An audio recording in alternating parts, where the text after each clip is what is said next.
All right, here's another one now. When when I was in college, or when I was 17, from the time I was 17 years old till senior in college, I actually had 10 different cars. I mean, the lady at the registration over the dealer, registration over there, she said, really, you should have to have a commercial license or something like that, to register this many cars in this short a period of time, two and three cars a year. And but they were junkers, they were old cars. So several of the cars, the two or three of them, were only good for like one trip to Bonaventure because it was 350 miles. They only get was one trip. Anyway, but sometimes I'd get home and I had these guys I used to deal with, three or four different guys I could call to try to buy a car. These guys were always fixing up a car. They knew where somebody had a car that they were, willing to sell. They had a car sitting out in the field, out in the back of the house that they hadn't used in years. You know what I mean? And because what happened was when we were kids, they sold. They used to pay you for a junker.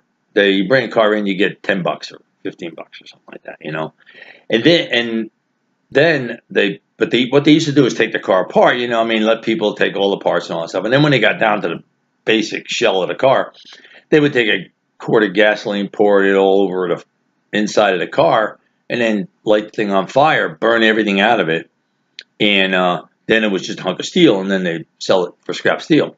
Well, they passed a law that said, from environmental, you can't burn the car out anymore.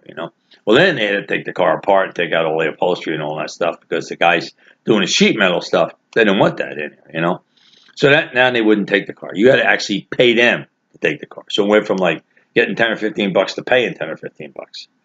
Anyway, so people would just park a car on the back and would sit there, the grass would be going up around it, which I'll tell you a couple stories about those cars. So anyway, but this is, so one time I come home, more than once, but this happened one time, and I couldn't get a car. I couldn't find one. Okay, so I don't have a car. So we had to take the train back. So Jim and I were on a train, and we used to call it the Weary Erie. Honest to God, I used to be able to drive up there in about 8 hours, and it took about 9 hours on the train. Oh, the train was slow. Anyway, so I hop on a train. Now there's a bunch of guys on the train from Bonaventure too. They used to take the train more routinely, and they would pick them up along the way. We get to Binghamton, New York, about halfway.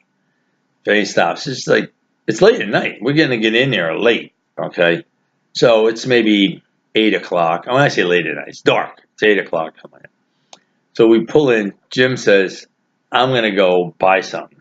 They had a little store in the train station. Nothing like today, big, fancy. This is basic stuff, But he's not going to go buy something. So everybody says, as long as you're going to go buy something. Hey, how about getting me this? How about getting me that? How about getting me this?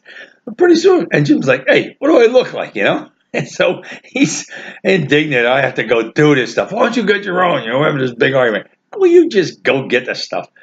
So anyway, he's got this list that he's finally making a list. This is a lot of stuff.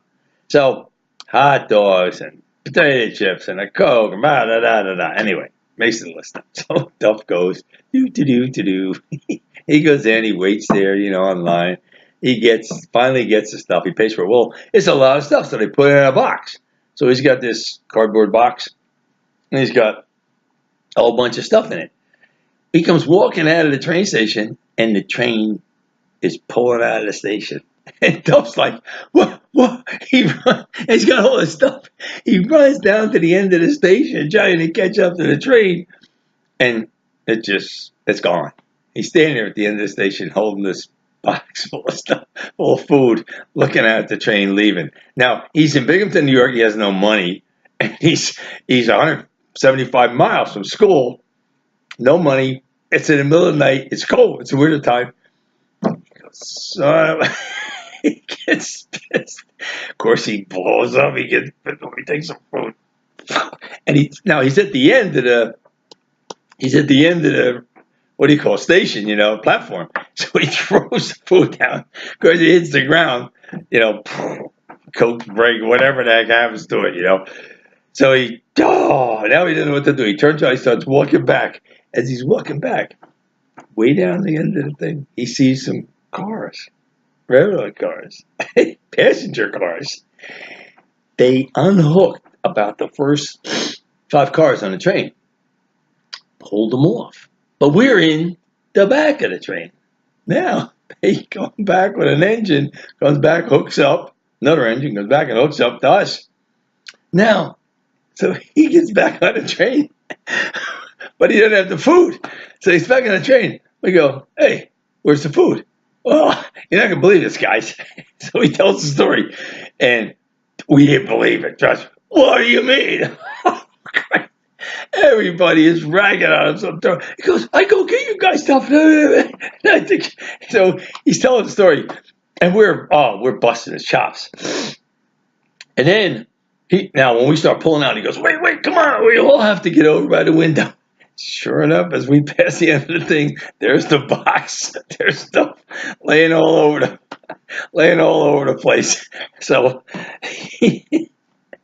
I'll tell you, I would have loved to have seen his face when that train pulled out, though, because the train pulls out, you figure you're done. And 5 or 6 cars is pretty long, Anyway, that was a story. I mean, those guys told that story. They ragged on him for, he heard that story for a couple of years easy, Yeah, go get me some food, Duff. I can trust you. Yeah, forget it. You're not getting any money from me. But he never had to go buy food for anybody anyway. Anyway, that's another one. Let's see if this thing stops.